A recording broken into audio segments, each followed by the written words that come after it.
The film opens with Joel Dawson narrating what happened to Earth. 7 years earlier, a meteor called Agatha 16 came hurtling toward the planet, but the nations prevented impact by launching rockets to destroy it.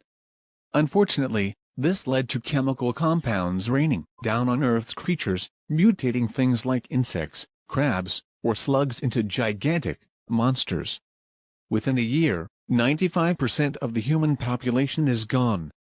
Joel has been living in a bunker colony with survivors ever since. Joel is the only one in this colony who doesn't have a romantic partner. He usually has to listen to everyone have sex near him, and his biggest asset to them is making minestrone, an occasional handiwork since he has a problem with freezing when it comes to monsters. He usually draws the ones he's seen and keeps a guide for how to survive in the new world. One afternoon, he manages to make contact with his old high school girlfriend Amy, Jessica Henwick, over the radio. She is staying with another colony of survivors at Jenner Beach, just 85 miles from where Joel is. Suddenly, their connection is cut when an ant monster breaches the colony. Joel wants to prove himself to the others that he can fight them too. Against everyone's orders, Joel goes out armed with a crossbow and finds one of his mates getting devoured by the ant. The monster finds Joel, who freezes before the ant is shot with an arrow and then decapitated. A flashback is shown of the day that the monster apocalypse began. Joel and Amy were sitting on a hill in her car overlooking the town. He drew a picture of her but admits that it's terrible. As they start to make out, they hear sirens and see the rockets being launched. They proceed to head back to their loved ones. Joel decides to go out on his own to find Amy, but the rest of the colony advises against it because it would be extremely dangerous and he is wildly unprepared for what is out there. Joel says that he does not want to spend the end of the world alone, so the others relent and let him go with whatever weapons he can carry. Not long into his venture, he finds a frog monster in a pond. Joel is helped out by a stray dog, who bites the frog's tongue when it tries to eat Joel. He follows the dog into a bus, where he sees that the dog is called Boy. He keeps a red dress that belonged to his previous owner, and he gets defensive when Joel touches it. Joel stays in the bus with Boy for the night. In the morning, Joel tries to head off on his own, but Boy wants to follow. Joel allows it, and finds that Boy becomes an excellent companion. He even manages to keep Joel from eating poison berries. While walking, Joel falls into a nest of worm monsters. He is found by survivors Clyde, Michael Rooker, and Minnow, Ariana Greenblatt. They help pull him out and kill the creatures using a katana and a grenade.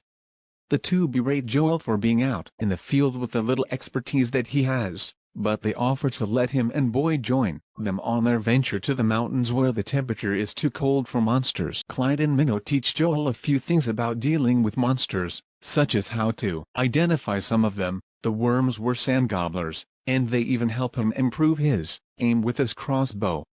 On their journey, they find a giant snail monster that they call boulder snails. Clyde has Joel take off his shirt so that the creature may carry off with his scent to draw the other monsters away from them. He and Minnow point out that some monsters are friendly, but you can mostly tell by looking at their eyes. They also hardly stop to rest for fear that the monsters will steal food supplies before they can get to it. After he tells them he is going to find Amy, they encourage him to not settle, even at the end of the world. Once they reach their furthest points, Joel decides he must split from Clyde and Minnow. The little girl is upset since she had gotten attached to Joel, but he gives her a tube of lipstick as a keepsake, which she loves and is thankful for. Clyde also leaves him with some words of encouragement before they part ways.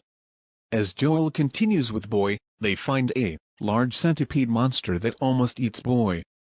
Joel freezes again but remembers to when he was with his parents on the day of the apocalypse. He couldn't save them and watch them get crushed by a monster. He gathers his courage and shoots the monster twice to save Boy, managing to kill it.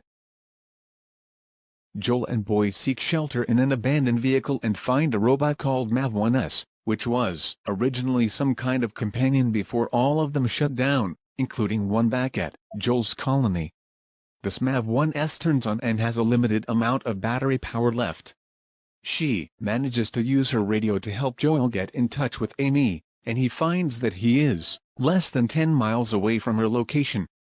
Amy tells Joel that a yacht captain has come with his crew to after the radio is cut off. MAV-1S projects a lights display and even shows Joel a video memory of his mother saying encouraging words to him, moving him to tears. MAV-1S's battery soon runs out completely, and Joel buries the robot. The next day, Joel and Boy continue forward, but Boy jumps into the river after his owner's dress falls in. This attracts the attention of a queen sand gobbler, a very deadly monster. Joel manages to kill it by timing a grenade toss and throwing it into the creature's mouth at the right moment. However, he yells at Boy for almost getting them killed, causing the little dog to run away from Joel. He then sees he's been bitten by numerous leeches and he starts to hallucinate from the poison. He manages to find a fern that Clyde told him works as an anti-venom. He then appears to see Amy and a few of her fellow survivors approaching him. He kisses her before passing out. Joel wakes up in Amy's bunker, where he learns that he actually kissed an older male survivor instead of her. She introduces him to Cap, Dan Ewing, the leader of the yacht team that has apparently come to take the colony to a safer location. After Joel sees the setup on the beach, he has a private moment with Amy. While she is happy to see him and glad that he survived, she tells him that she has long since moved on from him and even had a relationship with another survivor who died the year before. Joel is understanding, but heartbroken. Cap gathers the survivors around to discuss his plan to gather everyone to another place, but Joel suggests that they try to adapt to the surface based on what he has learned. The others choose the yacht plan. He then goes to contact his colony to let them know he made it safely. Everyone is excited and happy to hear Joel's voice, as well as knowing that he actually managed to kill a monster. He is then brought a plate of berries, which he recognizes as the ones that Boy was trying to keep him away from. Joel realizes Cap is not what he seems. When he goes to warn Amy, Cap's henchwoman Dana, Alan Hallman, knocks Joel out. Joel wakes up tied up with Amy. Cap reveals his true intentions, being that he, Dana, and a third member, Rocco Trehale, have been going to multiple colonies and robbed them of their resources by using a giant crab monster that he is controlling through electric manipulation, who also pulls the yacht. As Cap sends the crab after the survivors while they grab what they can, Joel manages to free himself and also sees the return of Boy. He sends Boy to help Amy while they deal with the crab and the other villains. The crab grabs Joel, but he looks into the creature's eyes and sees that he is one of the kinder monsters. He fires at the electrical chain to free the crab, who then goes out to the yacht to devour Dana, Rocco, and then finally feasting on Cap and what's left of his yacht. Joel makes plans to return to his own colony since he knows there is no place for him there.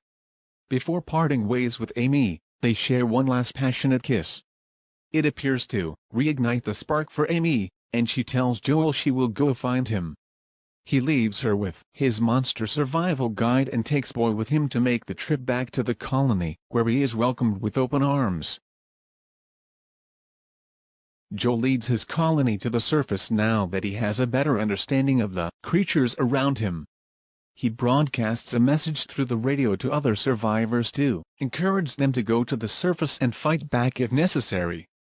Clyde and Minnow, who both made it to the mountain, hear the message and wish Joel well, although they think he will probably get eaten by snow spiders. Thank you for watching. Don't forget to like and subscribe for more videos like this.